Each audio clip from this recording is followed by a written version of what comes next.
La ville de Saint-Denis vous présente Dionysité, le MAG.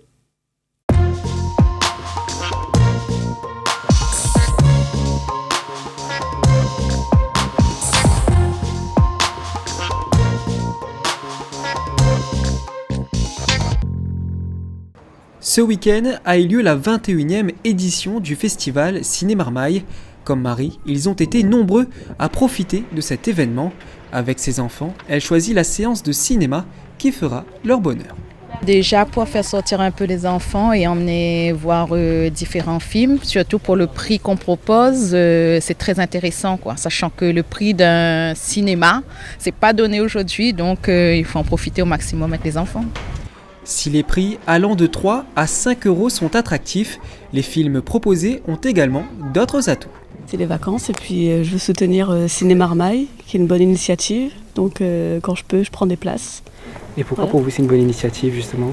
Parce que ça propose autre chose que les films commerciaux, Disney et toutes les choses que les enfants voient habituellement. On peut ressentir les émotions des personnages et on peut se mettre dans leur peau et c'est génial ça. Et les films sont comment ici ? Ils sont trop géniaux. Le festival Ciné Marmaille, ce n'est pas que des films de qualité, mais c'est également un village dédié à l'éducation à l'image. Au square La Bourdonnais, de nombreux intervenants étaient présents afin de faire découvrir aux enfants toutes les facettes du cinéma. Donc tous les ateliers qui sont autour de nous sont un prolongement de la vision des films en salle et permettent de comprendre comment on fait un petit film d'animation, comment on fait un film, comment on produit une affiche de cinéma. Tout ça, ça permet de comprendre comment le cinéma fonctionne. Les enfants ont donc pu découvrir les secrets de leurs films préférés, notamment à travers le stop motion. Le concept est proche de celui du dessin animé. Entre chaque prise de vue, les objets de la scène sont légèrement déplacés.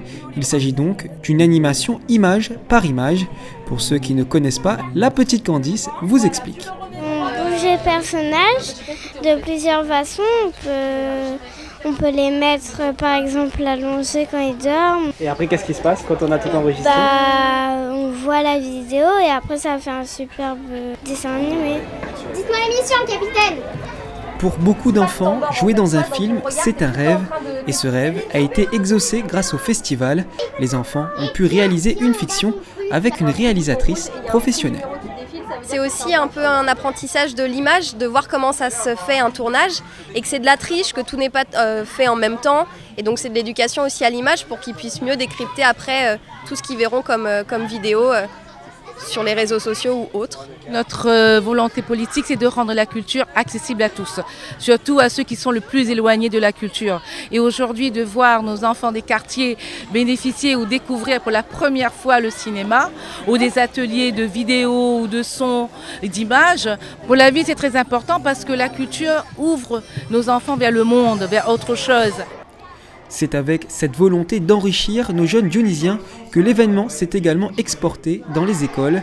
À la Cité des Arts, de nombreux élèves ont participé à un atelier interactif avec un professionnel du bruitage.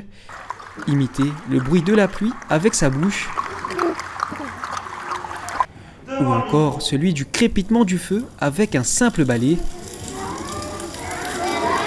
Les Marmailles connaissent désormais tous les secrets du bruitage.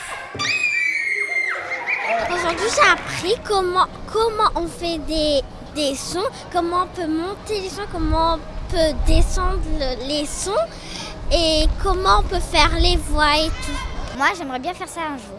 C'était une intervention formidable pour les classes de CP parce que ça leur permet de voir la relation entre le rationnel, comment on construit une bande son, un film, et l'émotionnel, ce que pensent les personnages, leurs émotions. Le travail sur les émotions qui est si important aujourd'hui pour diminuer la violence dans les cours de récréation. En France, l'exposition aux écrans ne cesse d'augmenter. Les enfants français passeraient près de 3 heures par jour sur les écrans. Il est donc primordial d'éduquer ces enfants à l'image et pourquoi pas susciter chez certains une vocation.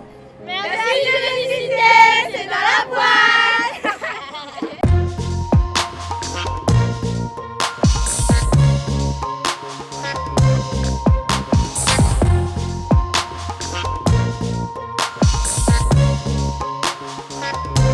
La ville de Saint-Denis vous a présenté Dionysité, le MAG.